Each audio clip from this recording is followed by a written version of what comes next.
Hi guys, it's Melissa.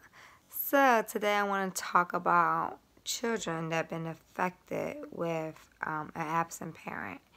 It could be an absent parent due incarceration, an absent parent not being there, or just an absent parent, period. What does that do to an individual? So, for me personally, when I was very little, like around the age of like 5 or 6 years old, I want to say, my dad was incarcerated. He was basically not around my household at all. Of course, because he was incarcerated. At that age, I really didn't know what was happening, what was going on. I remember visiting him distinctly, like at the federal prison. I remember, being checked. I remember going to these big prisons, like huge, massive prisons. And it would take about 4 to 6 hours to even get to one of these prisons. It was like a forever trip. And actually, we would be checked by the guards. Basically, even the children would be checked. I never really thought about it too much. I just was like, I don't know. I guess I just went with the flow. I would write to my dad all the time. And I remember one time when I was very, very little, like crying on the phone, like why he couldn't come home. He played a major, major part in my life when I was younger. Like a major, major part in my life when I was younger. He definitely played a role.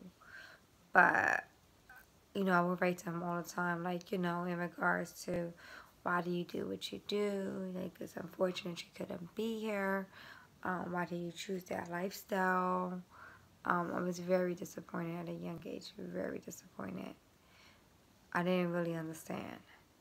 And then once I got to like a teenage years, I stopped writing home. So our connection kind of died. Basically, what we once was connected, we were not connected as much. And now that I think about it, I'm like, Dad, I could have really used a dad during my upbringing, especially during my dating phase. I found myself in a lot of toxic relationship or dealing with older men. Even men that was a part of the same thing that he was locked up for. So my dad was locked up for, of course, drug-related affairs.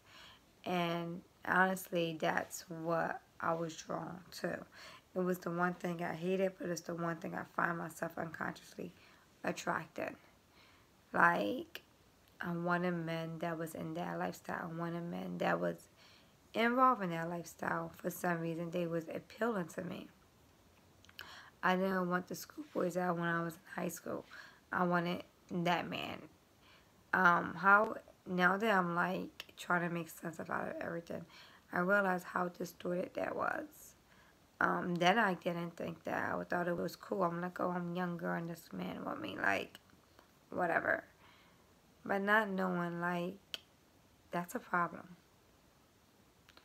Like, me dating very older men compared to my age. So, I found myself in a lot of relationships, inappropriate relationships, or relationships that I thought was healthy for me that wasn't healthy for me. I was just looking for love. I wanted to be loved, and I didn't really know what that meant or what that was. The first man that was supposed to love me went away at the age of 5 or 6. So I've constantly found myself looking for the need of love, looking for attachment, looking for that craving attention. So sometimes as females, we have to be mindful of who we date, what we're dating, the individual that we're dating, the family that's involved with that individual. Like, we need to learn not to let our past control our present. And when it's happening, you don't even know it's happening. So it's a lot of like unanswered questions in regards to there. But I don't want to be making my videos super, super long. But just to give you an idea of like what my background is with my father, I would dig more into it. But that's just like a gist. If you have any questions or concerns, please don't forget to ask in the bottom, post it. I definitely will respond. or subscribe, or if you want a certain topic that you'd like me to discuss, definitely keep me posted. Thank you and have a great day. Or great night, either way.